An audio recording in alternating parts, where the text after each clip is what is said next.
లోకేష్ గత 5 ఏళ్లుగా ప్రతిపక్షానికి చిరునామాగా నిలిచారు. తండ్రి కార్యదక్షత పిలుపుతో యువగళం స్ఫూర్తిగా రాష్ట్రమంతటా యువతలో చైతన్యాన్ని తీసుకొచ్చారు. Please put your hands together and welcome Nara Lokesh గారు. ఒక అకుంఠితమైనటువంటి దీక్ష ఉన్నప్పుడే, ఒక అద్వితీయమైనటువంటి స్ఫూర్తి ఉన్నప్పుడే వేల మైళ్ళ దూరాన్ని ఒక్క అడుగుతో ప్రారంభించి యువగళాన్ని నెత్తిపెట్టుకొని భుజానికెత్తుకున్నటువంటి అనుసంధాన కార్యక్రమాలు అన్నింటినీ కలగలిపి విశేషమైనటువంటి రీతిలో ఈ రాష్ట్ర యువత ఎన్నెన్ని ఇబ్బందులు పడుతుందో అవన్నీ గమనించినటువంటి రీతిలో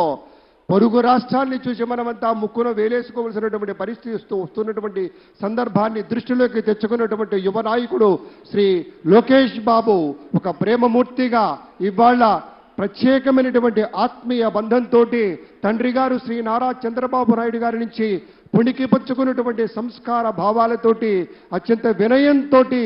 మానవ జీవన గమనాన్ని గమ్యాన్ని నిర్దేశించినట్లుగా జీవితాన్ని కలగా కాదు ఒక కర్తవ్య నిర్వహణలా బోధ చేసేటువంటి రీతిలో ప్రతి వ్యక్తికి కూడా పరిపూర్ణమైనటువంటి మానవత వైపు దారి దీపల్లా ఉండేటువంటి స్థాయిలో ఆయన పరిశ్రమించిన తీరు అనుపమానమైనటువంటి మాటను మీతో పంచుకుంటూ శిథిలమవుతున్నటువంటి విద్యార్థి జీవితాలకి,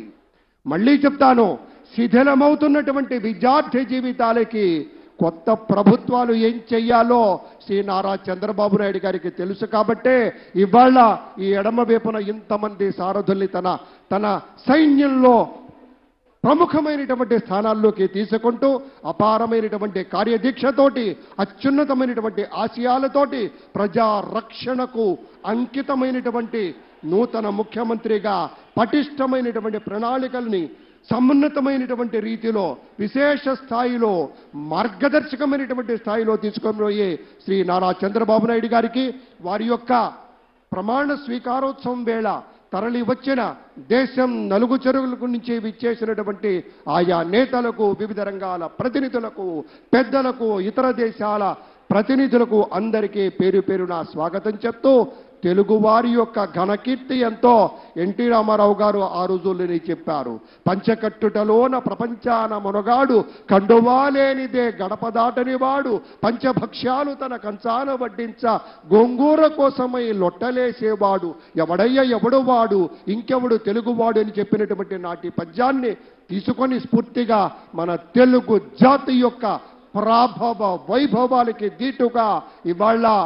ఆ రోజున శ్రీ ఎన్టీఆర్ తర్వాత శ్రీ చంద్రబాబు నాయుడు గారు వారి యొక్క నేతృత్వంలో